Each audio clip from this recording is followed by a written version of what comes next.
Olá pessoal, eu sou a doutora Caroline Berghisi, médica pneumologista do Hospital Dia do Pulmão, e nesse vídeo nós vamos conversar sobre sintomas da Covid-19.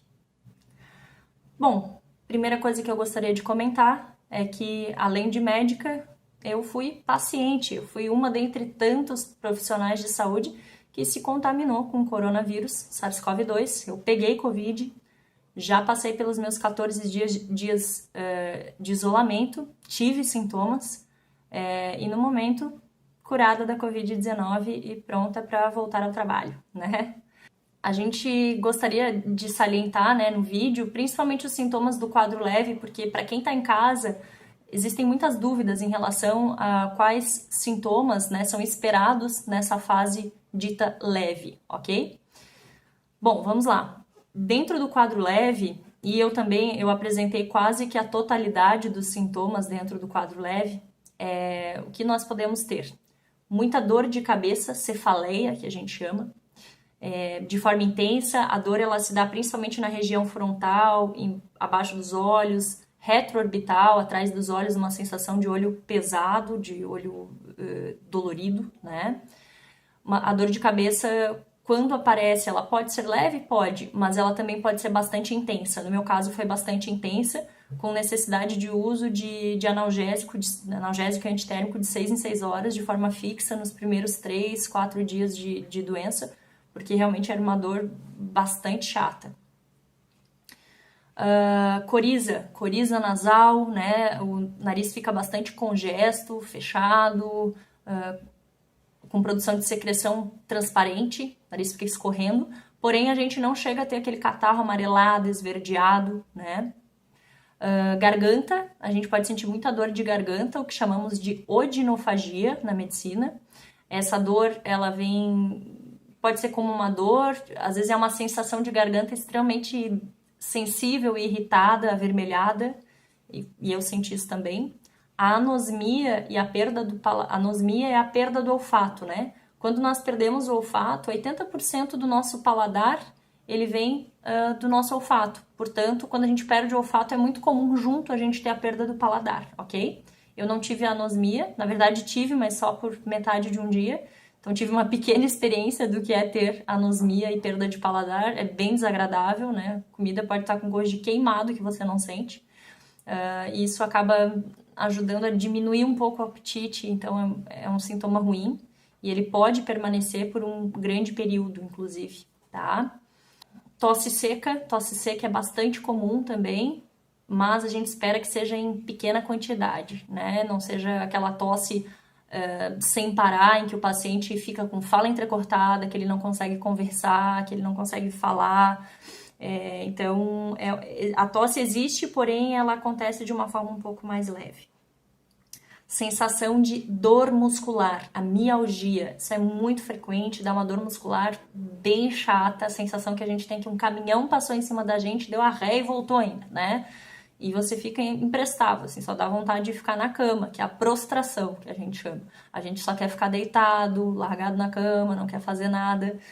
Eu, particularmente, senti muito sono, eu tive muito sono ao longo do dia. Eu dormia, nos primeiros dias, uma média de 14 a 16 horas por dia, sem brincadeira, tá, pessoal? Passava mais tempo dormindo do que acordada.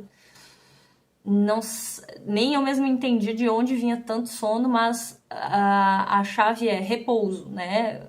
O paciente com Covid-19, ele precisa repousar, ele precisa descansar, ok? Hidratação também é algo muito importante. A gente deve ingerir muita água, tomar muito líquido, né? Água é muito importante. Nos primeiros dias eu tinha uma sede excruciante, uma sede, assim, dava vontade de... Passava o dia inteiro tomando água ou dormindo, né? Então, cheguei a ingerir uma média de 3,5 litros a 4 litros de água por dia nos primeiros dias, mas isso foi uma particularidade minha. O que a gente orienta aos pacientes é que seja feita uma ingesta de pelo menos 2 litros de água por dia, mas a gente sente muita sede. Lembrando que pacientes mais idosos, eles podem não sentir tanta sede, né? A gente tem uma pequena área no cérebro, que é o centro da sede, que ele dispara um comando, né, para quando a gente está desidratando.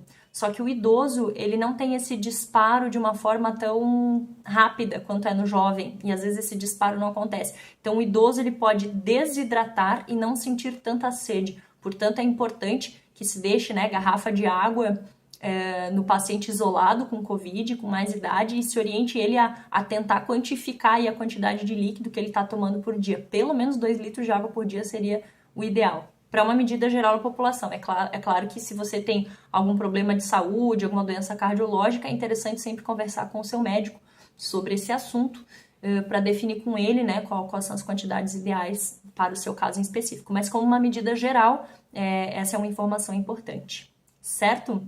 E outra coisa é que é o cansaço respiratório, tá? A gente costuma internar pacientes, em geral, quando fazem um quadro de saturação de 94%, 95% para baixo.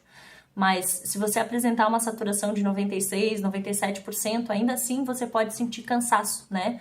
Para fazer algumas coisas. A minha média de saturação ficou nisso aí, 96%, 97%, que é aquele aparelhinho que a gente coloca na pontinha do dedo, o oxímetro de pulso, né, para ver a oxigenação do paciente. Então, a minha oxigenação se manteve boa. Como eu sou médica, eu tenho um aparelho em casa, eu tive essa vantagem. Mas, assim, momentos como para tomar banho ou para preparar um almoço, preparar um café, eu confesso que eu cansava bastante. Em alguns momentos eu ia preparar o almoço, eu moro sozinha, né? Então, eu ia preparar o almoço, cansava na metade do preparo, eu tinha que sentar um pouco, descansar, recuperar, né, me recuperar, assim, me sentir melhor, daí voltava a fazer o almoço. O banho, nos primeiros dias foi mais pesado para tomar banho em pé. Teve uns 2 dias que eu cheguei a tomar banho sentada, eu usei uma cadeirinha de plástico para não cansar tanto, né, me mantendo em pé. O banheiro é um local escorregadio, então a gente pode fazer uso desse artifício, né, usar um banquinho para estar mais descansado e poder tomar um banho de forma decente, com qualidade, tá? Mas aí estão algumas dicas, né, em relação ao caso leve. Quando que a gente deve, né, procurar atendimento médico? Paciente que começa a apresentar os primeiros sintomas, eu sugiro que todo paciente que apresente sintomas, mesmo que pequenos, vá para uma consulta inicial com o médico. Né? Procure atendimento médico, passe para uma consulta inicial, conversa com o médico sobre os exames adequados a serem pedidos no seu caso, né? Fez a primeira consulta, foi diagnosticado como um Covid, caso leve, foi para casa, quando que eu devo voltar, né? Em que momento que eu devo voltar a procurar o médico, né? Quando a gente sente ou que a doença não está tendo nenhuma melhora ou eventualmente a gente está tendo piora dos sintomas ao longo dos dias. O que é esperado é que ao longo do tempo a gente vá apresentando melhora, dia após dia. Ela é uma melhora lenta? É uma melhora lenta, mas a gente não pode ter piora, tá? E é nítido, a gente vai sentindo melhora dia após dia, quando a gente vai melhorar. Quando a gente não tá melhorando, os sintomas ficam muito iguais de um dia para o outro ou até piores, tá? E o que a gente considera piora, né? A falta de ar é uma piora, né? A tosse, quando ela começa a aumentar, né, fica cada vez mais expressiva, febre que não melhora com o uso de analgésico, mesmo usando analgésico em 24, 48 horas, a febre não cede, ela não passa, ela surge, né, então a gente orienta sempre que os pacientes façam a aferição da temperatura a cada 6 horas, né, lembrando que temperatura acima de 37,8 graus Celsius é a temperatura que a gente considera febre, tá? Enfim, pessoal, para quem está em casa, né, então a gente faz uso aí das medicações sintomáticas, né, e recomenda muita hidratação e muito descanso, muito repouso, certo? E para quem tiver os sintomas um pouco mais pesados, daí sim, sempre voltar na consulta médica para conversar com o profissional de saúde, com o médico, né, e definir se é um caso para internação ou não, ok? Espero ter ajudado vocês com as informações nesse vídeo. Um grande abraço!